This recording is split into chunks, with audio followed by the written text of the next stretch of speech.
इनके जैसे और भी तमाम जानवर हैं, है ना, जिनको हम अपने इस्तेमाल के लिए रखते हैं, बंधक बनाकर रखते हैं, जबरन उनकी जनसंख्या बढ़ाते हैं, उनका शोषण करते हैं।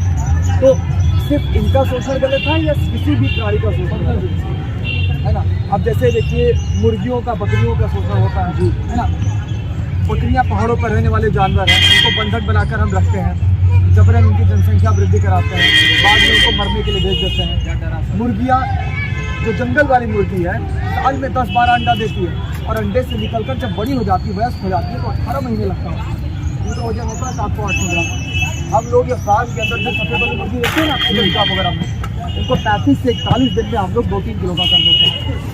पहले जीन में ऐसा चेंज किया है, फिर बाद में इनको हार्मोन देते हैं, एंटीबायोटिक्स देते हैं, तेजी से ग्रोथ कराते हैं। भयानक अत्याचार, मतलब आपने जर्मनी के कंसंट्रेशन कैंप्स के बारे में सुना होगा, वहाँ पर कितना अत्याचार नहीं हुआ जितना मुर्गियों के ऊपर करता है। और फिर भी हम इसके ऊपर आवाज़ नहीं उठाते हैं, चुप हैं। ये गलत है ना। हमारे बीच में इतना ज़्यादा अत्याचार हो रहा है।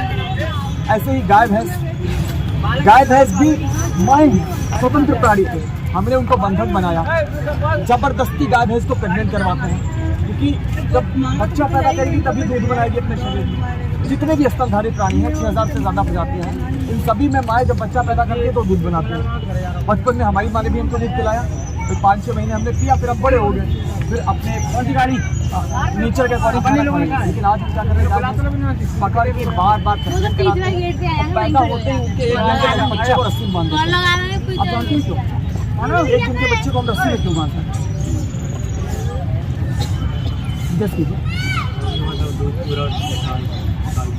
ताकि कहीं वो अपनी मम्मी का दूध न पी ले। हमारी माँ से हमारा दूध पीना, हमको दूध पीने से किसी ने रोका? अगर रोका गया होता या किसी भी महिला के साथ ऐसा किया जाए इंसानों में, तो हम उसको क्या नाम देंगे? भयानक अत्याचार का नाम देंगे। वही चीज़ हम उस बच्चे के साथ करते हैं। अब ये बताइए कि एक माँ अपने बच्चे को दिन में कितनी बार दूध पिलाती होगी? 1-1 घंटे पर, 1.5 घंटे पर बच्चे रोते हैं, माँ दूध पिलाती है। दिन में 10, 15, 20 बार हर माँ अपने बच्चे को इतनी बार दूध पिलाती है जब बच्चा और माँ दोनों स्वतंत्र होते हैं। गाय भैंस के बच्चों को पैदा होते ही रस्सी में बांधते हैं। खोलते कितनी बार है दिन में हम? अधिकतम सुबह शाम को खोलते हैं, जरा सा दूध पीते हैं के किनारे, है ना। कई सारी कॉमर्शियल डेयरीज में तो पैदा होते ही मरने के लिए भेज दिया जाता बच्चे को। अब सोचिए 2 बार में एक बच्चा अपनी माँ का जरा सा दूध पीता है, क्या पेट भर सकता है? पूरे दिन बेचारा रस्सी में बंधा माँ की तरफ मुड़ कर देखा करता है, माँ बच्चे की तरफ देखा करती है, दोनों मन ही मन रोया करते हैं। हम एक माँ की ममता का शोषण करते हैं। हम सभी बहुत कहते हैं ना प्राउड से कि हम माओ का बड़ा सम्मान करते हैं, नारी का बड़ा सम्मान करते हैं। ये सम्मान हम कर रहे हैं, शायद अनजाने में कर रहे हैं, शायद हमने ये फील नहीं किया, पर हमें ये फील करने की ज़रूरत है कि नहीं। भाई माँ वो भी है, महिला वो भी है, भले हमारी प्रजाति की नहीं दूसरे प्रजाति की है, उसके अंदर भी वैसा ही मदरहुड है, वैसी ही सारी फीलिंग्स हैं। उसके बच्चों को अब जैसे हम लोग हैं, अभी आपको हमारे परिवार से अलग करके किसी और देश में छोड़ दिया जाए, हमारे परिवार से कभी ज़िंदगी में कॉन्टैक्ट ना हो, हमारे ऊपर क्या बीती है, कितना मतलब टॉर्चर होगा।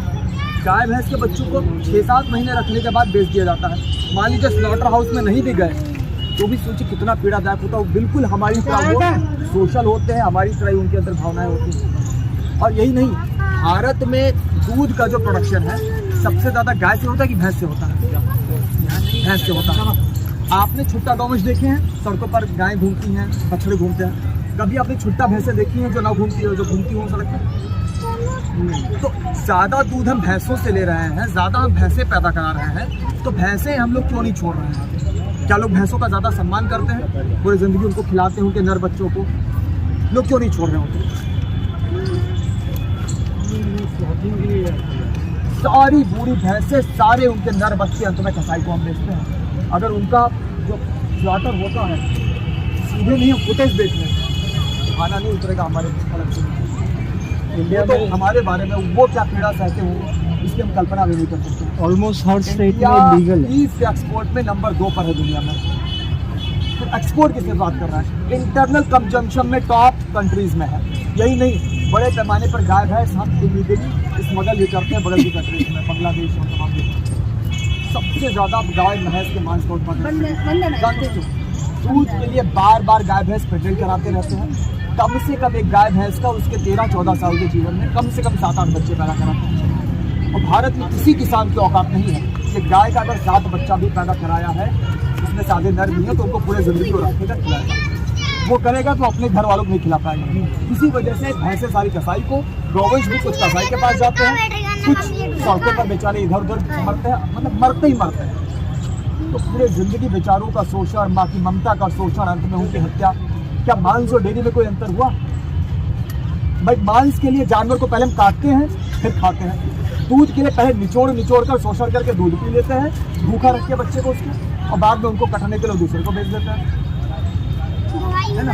अब देखिए, जबकि बकरियां गाय भैंस से ज़्यादा स्वतंत्र होती हैं कटने से पहले, कम से कम इतना शोषण करने के बाद हम लोग कहते हैं कि भाई हम लोग तो वेजिटेरियन हैं, हम लोग तो शोषण नहीं कर रहे हैं। ये शोषण ही है। कोई भी जानवर हमारे इस्तेमाल के लिए ही बना है। भाई हम भी एक इंडिविजुअल हैं, हम मानते हैं कि हम स्वतंत्र हैं, आज़ादी के साथ हमें रहने का, घूमने का, अपना काम करने का अधिकार है। वैसे सभी प्राणियों को भगवान ने या प्रकृति ने स्वतंत्र बनाया था। आज से 10,000 साल पहले जब हमने पशुपालन नहीं शुरू किया था, उससे पहले सारे एनिमल्स वाइल्ड लाइफ होते थे, सब आज़ादी के साथ अपने हैबिटेट में होते थे। माँ अपने मर्जी से अपना बच्चा पैदा करती थी, दूध पिलाती थी, घूमती थी, फिरती थी, नेचर का आनंद लेती थी। और कभी कोई मुसीबत आती थी तो भाग के अपनी जान भी बचाने का अधिकार उनके पास था। उनके पास कोई अधिकार नहीं किसी जानवर के पास। पैदा करा के जिंदगी भर उनको बांध के, उनका शोषण करके, उनको अंत में मरना चाहिए। तो क्या हमें ये बंद नहीं करना चाहिए?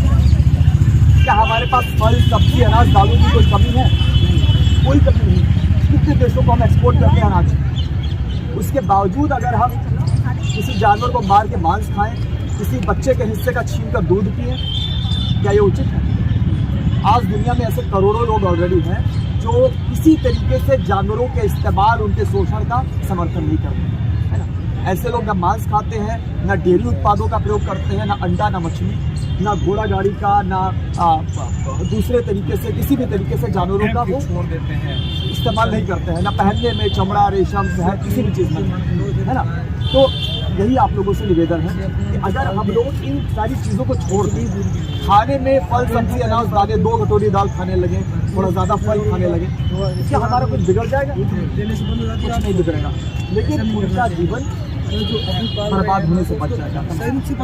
तो ऐसे लोगों को वीगन कहा जाता है ना। मतलब चूंकि वेजिटेरियन आजकल लोग थे, फिर बहुत सारे लोग दूध पी रहे थे, उसके लिए शोषण कर रहे थे, वो भी वेजिटेरियन कह रहे थे। कुछ लोग अंडा खाने लगे, वो भी कहने लगे हम भी वेजिटेरियन हैं। कुछ लोग ऑकेजनली मछली खाने लगे, वो भी कह रहे हम नया शब्द इसके लिए निकाल रहे हैं। कुल मिलाकर इसके बाद यही है कि हम लोग इसी तरीके से हिंसा न करें। पौध आधारित, शाक आधारित भोजन, तो असली शाकाहार का मतलब है पौधों से लिया जाने वाला भोजन, वो करें। तो बस यही आप लोगों से निवेदन है, एक बुक लेना पड़ेगा, इसको आप कुछ पढ़िए, तमाम जो क्रिएटिव हो रही है उसके बारे में जानकारी। Thank you. समझ हमको कोई प्रश्न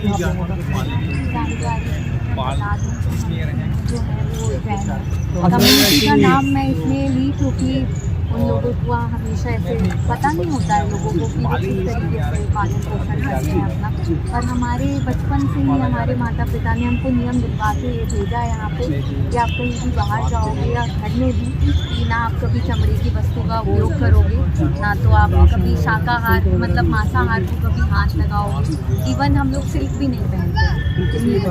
वो तो है, जैन धर्म तो इसी पर बेस्ड ही है, लेकिन आज देखिए विडम्बना, जैन बहुत ज़्यादा डेयरी का कंजम्पशन कर रहा है। डेयरी में क्रूरता मांस चमड़े से कहीं कम नहीं है, बल्कि ज़्यादा है। जैसा कि बताया, पूरे जीवन बेचारी माँ का शोषण होता है, अंत में हत्या होती है। तो हमारा भाई जैन धर्म का सिद्धांत क्या था कि हम हिंसा नहीं करेंगे, शोषण नहीं करेंगे। आप बोल रहे हैं अभी ऐसा नहीं है, हमने भी रिसर्च किया।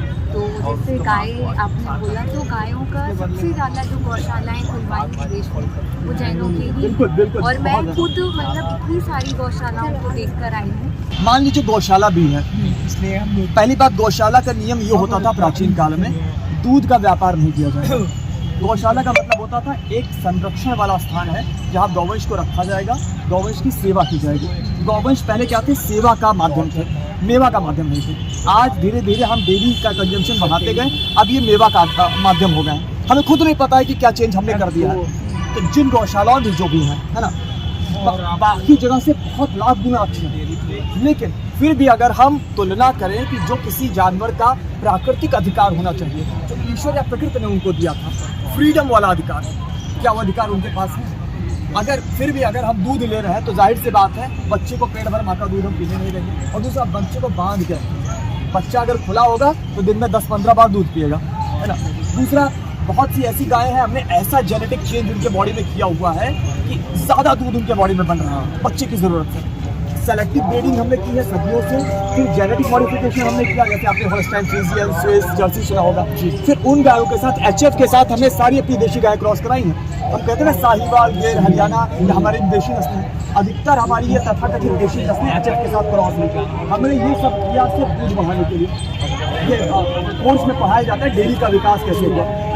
अब इसी माँ को जब अपनी प्राकृतिक क्षमता से ज़्यादा दूध बनाना पड़ता है, बॉडी का ज़्यादा न्यूट्रिशन जाता है दूध बनाने में, उन माओं को हमेशा न्यूट्रिशनल डिफिशिएंसी होती है, वो बीमार होती है बाय डिफॉल्ट। ये एक अपने आप में क्रूरता है ना। बीमार है वो बेचारी, उनको अपने बॉडी में, उनके अडल्ट में ज़्यादा दूध रखना पड़ता है। दूध भी ऐसा होता है कि माँ दूध बनाती है थोड़ा थोड़ा, बच्चा 1-1 घंटे पर थोड़ा दूध पीता रहता है। अब हम दूध निकाल रहे हैं दिन में 2 बार, सारा दूध आके उसके अडल्ट में इकट्ठा होता है, उसका वेट बढ़ जाता है, वो भी बड़ा पीड़ादायक है क्योंकि हम दिन में सिर्फ 2 बार दूध निकाल रहे हैं, है ना। ये सारी क्वालिटी भी इसमें मौजूद है। आपने जो बताया बिल्कुल बाकी जगहों से लाख गुना बेहतर है। उनको अच्छा आहार दिया जा रहा है, वहाँ पर इवन पंखे की व्यवस्था, कई जगहों पर कूलर की व्यवस्था की गई है, साफ सफाई होती है, बहुत अच्छा है और वो बहुत अप्रिशिएट करने लायक है। लेकिन जो आइडियल होना चाहिए उस बेचारी गाय के लिए वो यही है कि हम उनके उत्पादों की मांग ना करें जिससे उनका साथ ये शोषण हो। वो गौशालाएं भी तभी और आइडियल होंगी जब वो दूध का जो हम उनकी मांग कर रहे हैं वो बंद कर देंगे। तब क्या है, तब माँ और बच्चे को मैं बांधना नहीं पड़ेगा गौशाला में, है ना। तो उस एरिया में कम से कम वो आज़ादी से घूम पाएंगे, अपनी मर्जी से अगर वो कभी जब घर करती है तो करेंगे, फोर्सफुल कुछ भी नहीं है। हम लोग इस तरफ बढ़े, ये मतलब जैन होने के नाते, इंसान होने के नाते ये हमारा कर्तव्य है। हम लोग मतलब बहुत ज़्यादा ये ना हो जाए मतलब कि बस यही है तो यही करना है, बल्कि जो मूल है, धर्म का मूल क्या है, अहिंसा। हमेशा हम उस चीज़ को जाने कि अहिंसा का पालन करना है। अब दूध हमारे अगर मान लीजिए पहले लोगों ने इस्तेमाल किया, हो सकता है इतनी हिंसा ना होती रही, पर आज तो हिंसा बहुत ज़्यादा हो रही है। तो आज हमें एक बार फिर से रीइवैल्यूएट करने की ज़रूरत है कि क्या ये सच में अहिंसा का उत्पाद है या हिंसा का उत्पाद है। एकाएक शायद परिवर्तन ना हो पाए, पर फिर भी ये हमारा कर्तव्य है कि हम इस बारे में सोचें, काम करें और परिवर्तन करें। तो ये मतलब जैन लोगों से भी बड़ी गुजारिश होगी, क्योंकि जैन धर्म ही पूरे मतलब दुनिया में ऐसा धर्म है जो 100% अहिंसा पर टिका हुआ है ना। हिंदू धर्म में भी इतनी ज़्यादा अहिंसा को इतना महत्व, हालांकि अहिंसा पर वो भी टिका है, उतना ज़्यादा अहिंसा को महत्व नहीं दिया गया। इसमें जैन धर्म में एक तो अहिंसा, दूसरा ज़रूरत से ज़्यादा ना इस्तेमाल करना, इसीलिए जैन धर्म में कपड़ा तक नहीं पहना। इससे आइडियल तो कुछ हो ही नहीं सकती बात एक इंसान होने के नाते। पर वो जो आइडियल बात आइडियल है, हमारी जीवन शैली आज आइडियल है। तो कहीं ना कहीं मतलब अगर हम मानते हैं कि हम धर्म के अनुयायी हैं, धर्म की आइडियल बातों की तरफ बढ़ना चाहिए। तो आप सभी लोगों से निवेदन है कि इस चीज़ को मतलब इस पर कुछ चिंतन करें, फॉलो करें और लोगों को बताएं, है ना। क्योंकि हमारा धर्म अगर रिजिड हो जाएगा, हम लोग इसी तरीके के ऑर्गेनाइज्ड रिलीजन जैसे हो जाएंगे जो लिखी हुई बातों के आधार पर गलत काम करते हैं। क्या अच्छा है क्या बुरा वो नहीं सोचना है, क्या लिखा हुआ है आंख बंद करके हम। और ये ऑर्गेनाइज्ड रिलीजन भारत के जो धर्म है, चाहे हिंदू हो, ना जैन हो, बुद्ध हो, सिख हो, ये ऑर्गेनाइज्ड नहीं, ये कुछ विशेष प्रकार के नियमों पर आते हैं और अपने ये लगातार परिवर्तित होते रहे हैं। हमारे ऋषि मुनि है ना, इसको बेहतर बनाया समय के साथ। तो ये अब हमारी जिम्मेदारी है कि हम इसको इस समय के हिसाब से बेहतर बनाएं और इसमें जो अभी वो भी तो और